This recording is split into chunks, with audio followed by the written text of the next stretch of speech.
Ardi, seorang pemuda yang baru pindah ke desa, terjebak dalam teror bayangan hitam yang menghantui sebuah rumah tua yang terkenal angker. Setelah melihat bayangan itu dengan jelas, Ardi merasa ketakutan dan mencari jawaban dengan mendatangi Pak Joko, seorang pengemudi truk berusia 48 tahun yang mengungkapkan bahwa bayangan tersebut adalah arwah Rudi, pemilik rumah yang tewas dalam kecelakaan yang tak terungkap.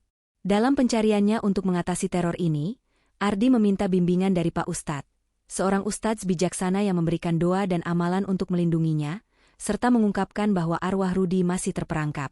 Bersama Lia, adik Rudi, Ardi akhirnya mengungkapkan kebenaran tentang kecelakaan itu dan berdoa di makam Rudi untuk memberi kedamaian bagi arwahnya, berharap bayangan hitam yang menghantui jalan tersebut akhirnya menghilang.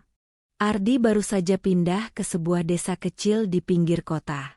Sebagai seorang pekerja lepas, ia mencari ketenangan jauh dari keramaian kota besar. Namun, sejak pertama kali menginjakkan kaki di desa tersebut, ia merasa ada sesuatu yang aneh. Ada banyak cerita tentang rumah tua yang terletak di ujung jalan. Rumah itu dulunya milik seorang pria bernama Rudi, seorang lelaki yang pekerja keras dan sangat dihormati. Namun, Rudi tewas dalam sebuah kecelakaan tragis, dan sejak saat itu rumah tersebut dibiarkan kosong. Masyarakat desa percaya bahwa rumah itu dihantui, dan setiap malam, bayangan hitam tampak bergerak di jendela rumah itu. Penasaran, Ardi memutuskan untuk mengunjungi rumah tersebut malam itu juga. Ia merasa bahwa cerita-cerita horor itu hanya berupa kisah tak lebih dari sekadar isapan jempol. Namun, saat ia sampai di depan rumah tua itu, suasana malam terasa sangat sunyi.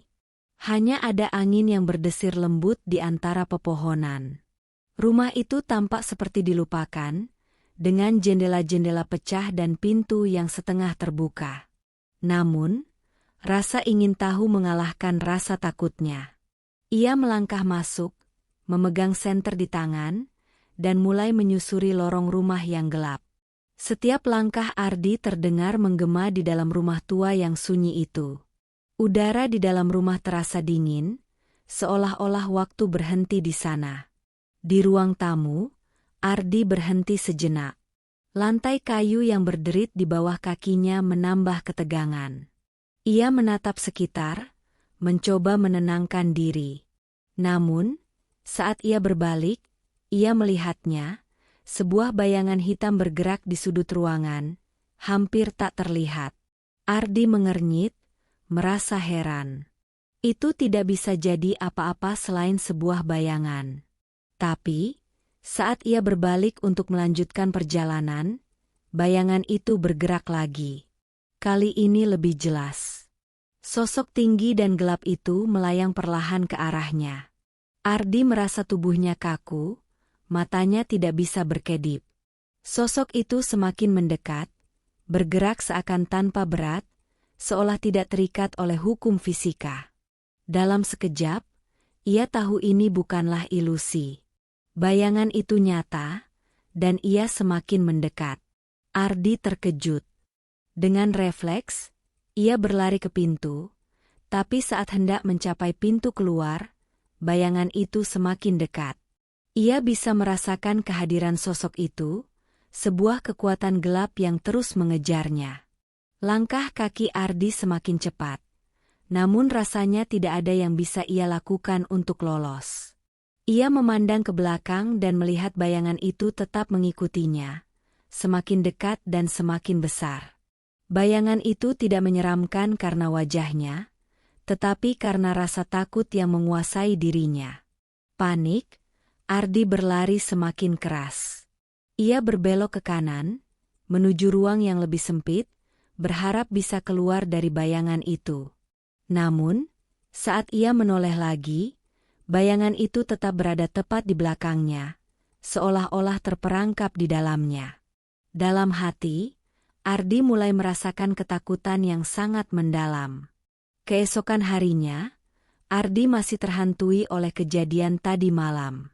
Bayangan hitam itu terus menghantui pikirannya. Ia memutuskan untuk mendatangi Pak Joko, seorang pengemudi truk yang sudah lama bekerja di desa ini.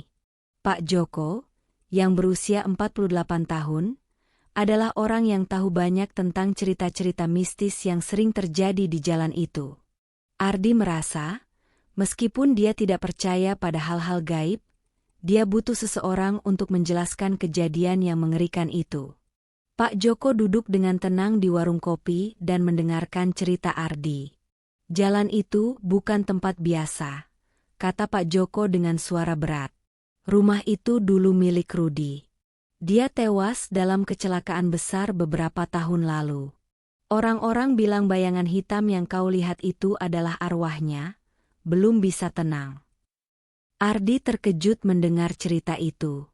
Apakah itu benar? Apakah bayangan hitam itu adalah arwah Rudi yang terperangkap di rumah tua itu? Dengan rasa ketakutan yang semakin besar, Ardi memutuskan untuk mendatangi Pak Ustadz, seorang ustadz yang sangat dihormati di desa tersebut. Pak Ustadz adalah sosok yang bijaksana dan sering memberikan bimbingan spiritual kepada orang-orang yang membutuhkan. Ardi menceritakan kejadian yang ia alami dan berharap Pak Ustadz bisa memberikan penjelasan. Pak Ustadz, dengan wajah yang penuh kebijaksanaan, mendengarkan dengan tenang. Ardi, yang kau alami mungkin bukan sekadar ketakutan, kata Pak Ustadz.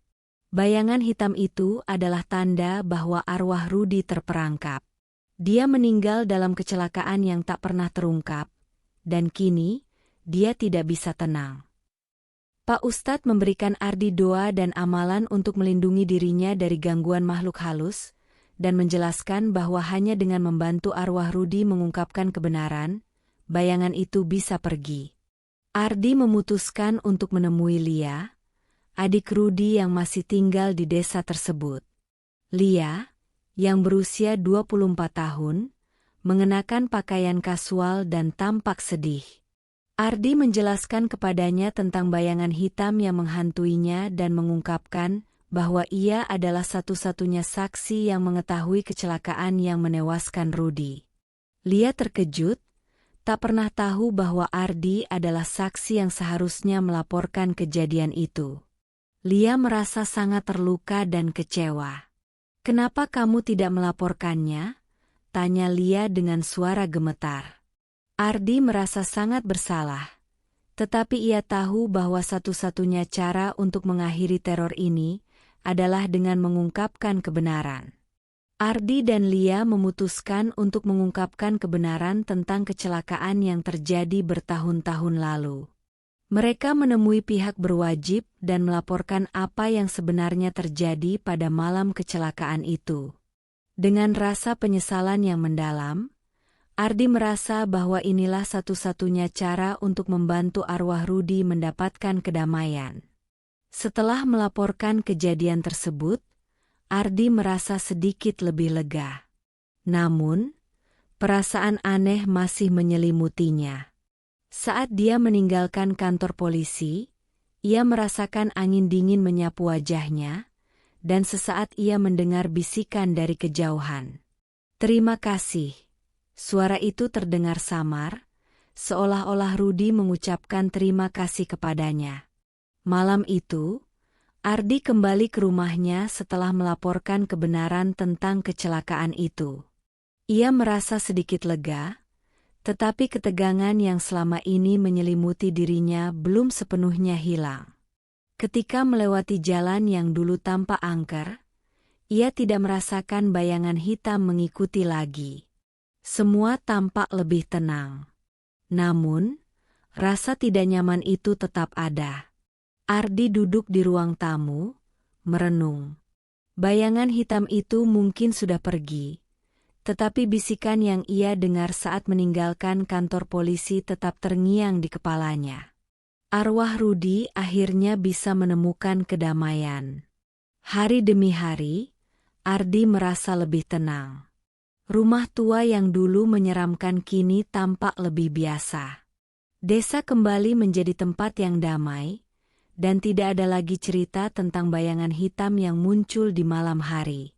Ardi merasa bahwa, meskipun dia menghadapi teror yang mengerikan, ia akhirnya bisa membantu seseorang untuk mendapatkan kedamaian. Namun, Meskipun segala sesuatunya terlihat normal, Ardi tahu bahwa pengalaman itu akan selalu menghantui ingatannya. Setiap kali ia melewati jalan itu, ia merasa angin dingin menyapanya, mengingatkan pada malam-malam yang penuh ketegangan. Ardi berjalan kembali melalui desa itu, tetapi kali ini perasaannya berbeda. Tidak ada lagi ketegangan, hanya kedamaian yang ia rasakan. Rumah tua yang dulu tampak mengerikan kini tampak sunyi dan tak lagi menyeramkan. Ia merasa bahwa arwah Rudi akhirnya bisa beristirahat dengan tenang, meninggalkan bayangan hitam yang menghantui jalan itu. Saat melewati makam Rudi, Ardi mengucapkan doa dalam hati. Bayangan hitam itu mungkin sudah hilang. Tetapi pengalaman itu akan selalu mengingatkan Ardi pada pentingnya kebenaran dan kedamaian.